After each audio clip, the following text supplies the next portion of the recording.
The Tennessee Volunteers are the real deal.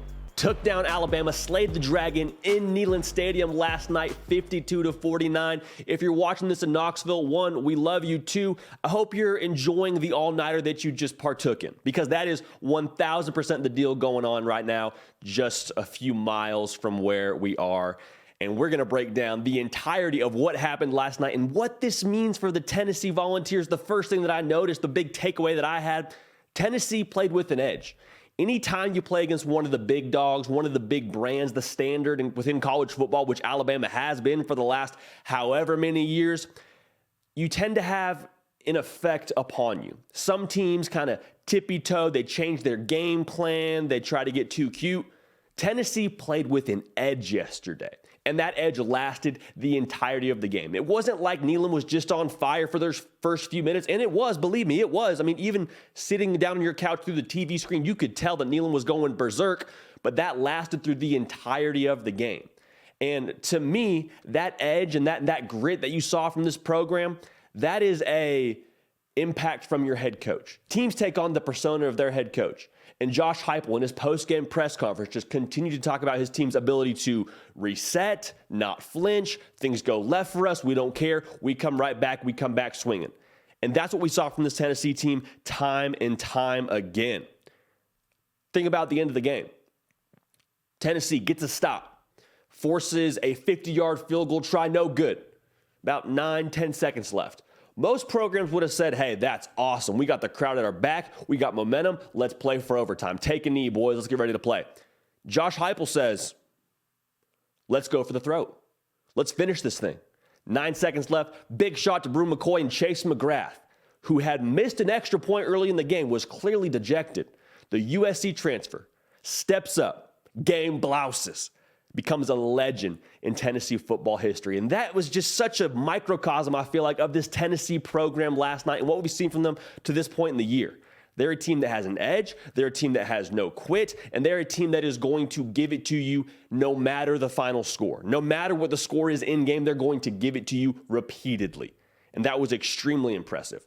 Talk about guys stepping up. Jalin Hyatt. I mean, I don't know if there's a Hyatt in Knoxville, but if there is one, first and foremost, get that man an NIL deal. Second, start a special right now for parties of 6 that book a room with you, because Jalin Hyatt was playing road to glory yesterday. 5 touchdowns on 6 catches. Said, no, Cedric Tillman, we're going to get him back eventually. No problem, coach, I got us. Kid stepped up in an enormous fashion.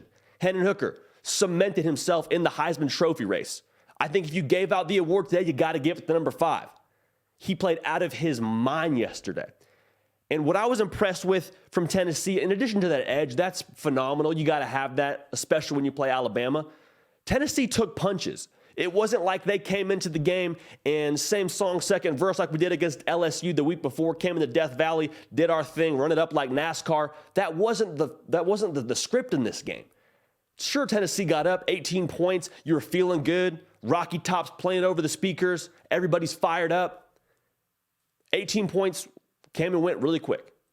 Alabama, you knew they were not going to go quietly, and credit that program. They got Bryce Young, who is one of the best signal callers in the country, right up there. Him and Hendon Hooker probably going tit for tat in my mind.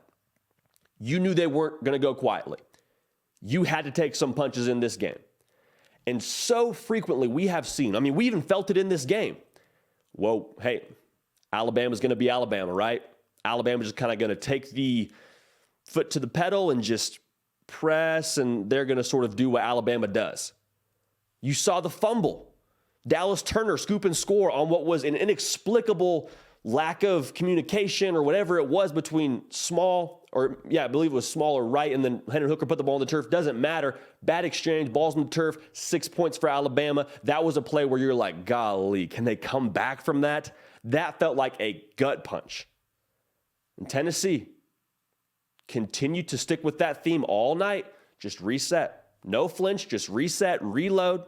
Just like Josh Heupel talks about, what he preaches, what he embodies, and his team in the second year under Heupel. No flinch. You don't see teams play like this in the second year under a new head coach. And it wasn't like they won 10 games a year ago and went to Atlanta. They were playing for a bowl game that wasn't a New Year's Six Bowl last year. And for them to be as mature as they are and show the competitive maturity, there's not enough good things you can say about this program. The defense, talk about the defense. They were so timely, time and time again. The back end made enough plays. It's a bad day on the stat sheet for them. Made enough plays, especially on that third down, to eventually force what would be a 50-yard field goal try, and they missed. How about the front seven?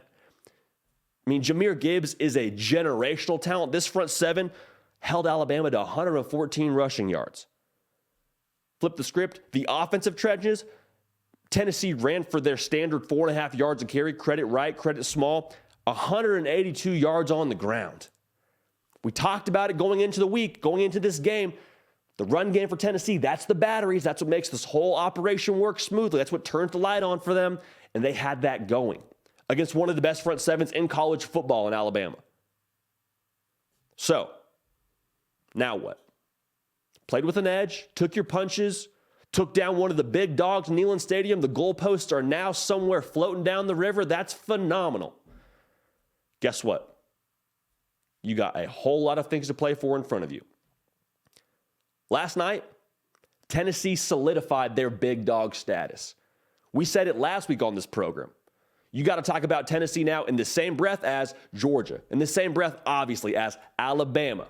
In the 2022 season, if you want to just silo that, Tennessee's a big dog. And so there's a couple of things that are now in play for you. Vegas win total was 7.5 wins. I feel like they're going to check that off pretty easily. Got a couple scenarios now. The college football playoff is a very real thing for you if you're a Tennessee Volunteer fan. If you're in that program, you're playing for the college football playoff right now. That's a reality. Two scenarios.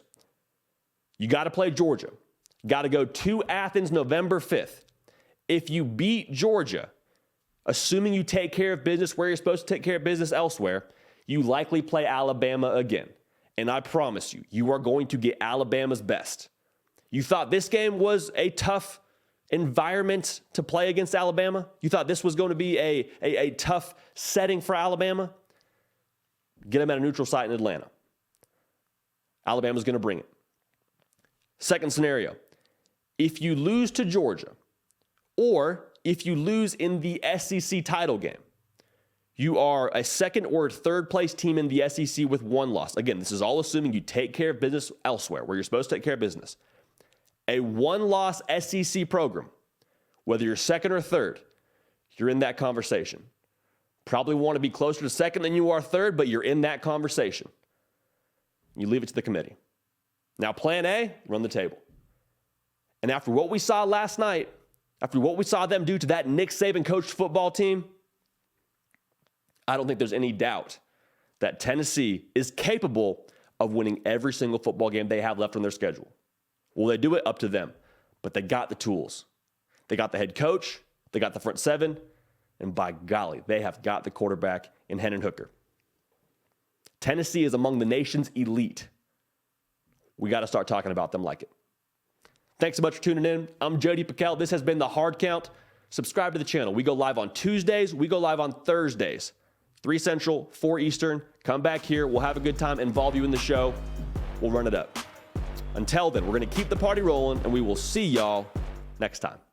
Hey, y'all. Thanks so much for watching. Subscribe to the channel here to make sure you don't miss an episode of The Hard Count. Also, be sure to check out other videos on the On3 YouTube channel.